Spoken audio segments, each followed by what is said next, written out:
Today, I'm going to install the closeouts for the Detroit Speed mini tubs. I'm not going to utilize the plates that came with the kit. I'm going to fab my own. I'm going to tell you why and show you how. Pitter patter, let's get at her. Picking up where we left off. I welded in the upper link pockets and doubler plates for the heavy duty spring pocket kit and finished stripping the E-coat, so I'm more or less ready to epoxy seal.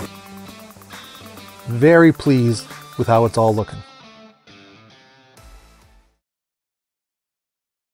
We're here on the driver's side. You can see that the DSE plate doesn't fit great.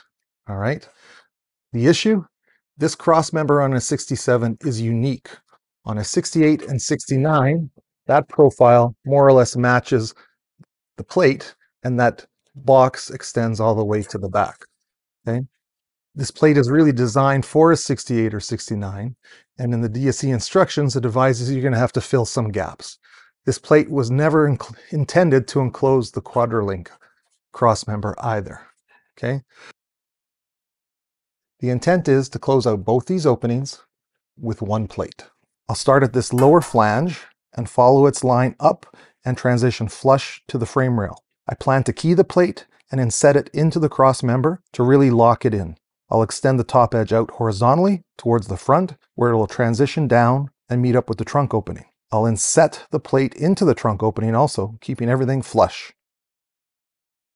The easiest way to line things up is to use a template.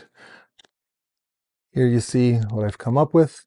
I've left it a little proud of all my tolerances so that I can whittle down with a grinder to ensure a nice snug fit. I'm going to transfer the template to my 1/8 inch plate and cut it out. Okay, enough farting around. Short and concise today. From template to plate to fine tuning, I got everything fitting the way I like it. Bottom edge lines up, tucked in, inset within this old cross member, transitions out to above, picks up that horizontal line of the cross member and the frame rail, marries that together nicely. It's just being held in by this grounding magnet. You can see here how I've keyed it into the Detroit Speed cross member. The nice flush fit on the frame rail, fits beautifully, ready to be welded. Plug weld through to that inner structure. Where it transitions to the outside above that cross box, I'm probably going to drill a couple more plug weld holes just to catch that edge. I'll be able to tack weld it from the back. If I push on it, my magnet will just pop off and fall. But it is a nice, clean, flush fit. And I think it's a much better solution and really ties this all together nicely. A little more vertical support, which is really the strength from anything bending for what it's worth. Whether or not it adds additional rigidity, it's clean and it's closed out. Gives me a bigger surface to tack weld my inner wheel tub as well. Okay, time to weld.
Everything's welded and dressed, looking mighty fine, if I say so myself.